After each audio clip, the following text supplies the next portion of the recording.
Partisipasi pemuda Gampong Jambo Masjid Kecamatan Blamangat Kota Luk Semawe Senin 2 Maret 2020 mengadakan turnamen bola kaki antar dusun dalam rangka mewujudkan kesatuan dan persatuan pemuda Gampong Jambo Masjid.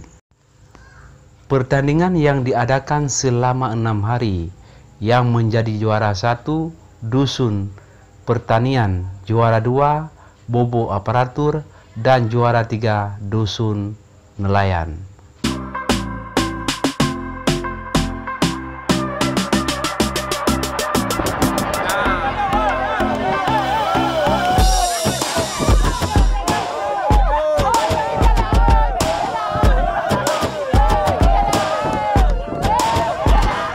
Sementara itu, pada hari yang sama, pemuda Gampong Jambo Masjid mengadakan makan bersama dengan menyembelih 3 ekor kambing dan memasak bersama. Berikut liputannya.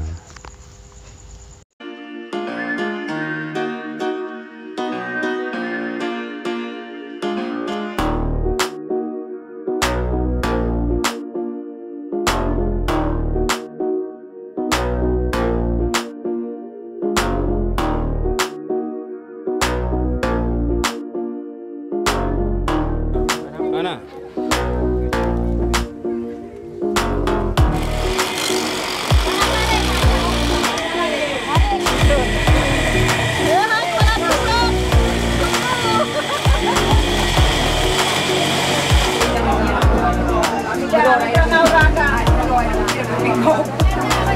Begado, nyok rasa kebersamaan kepegang. Nyok merasa kesamaan, masak bersama. Roli. Kapan roli?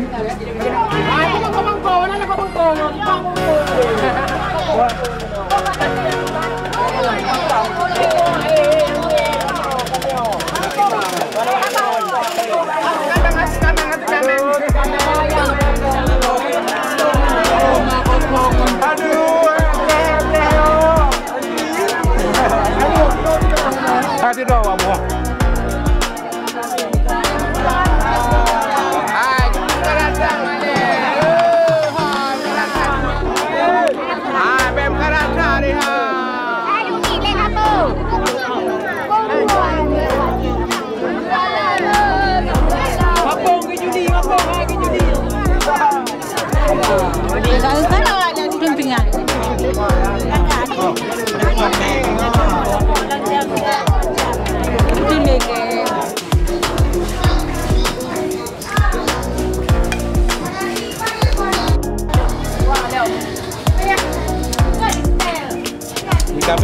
Tiga meng.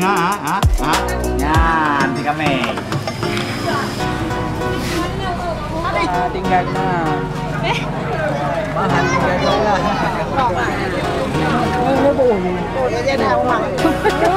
Kapan jari?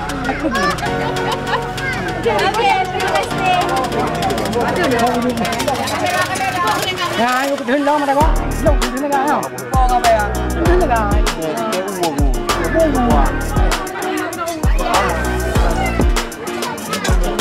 Kita punya buah. Buah ni mau ada.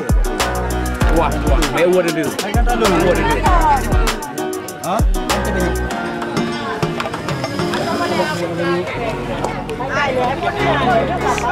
Cik buah ada tau.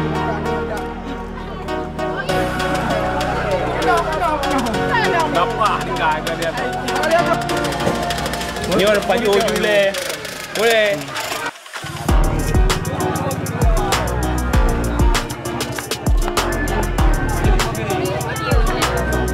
Aduh, ini anak tinggal.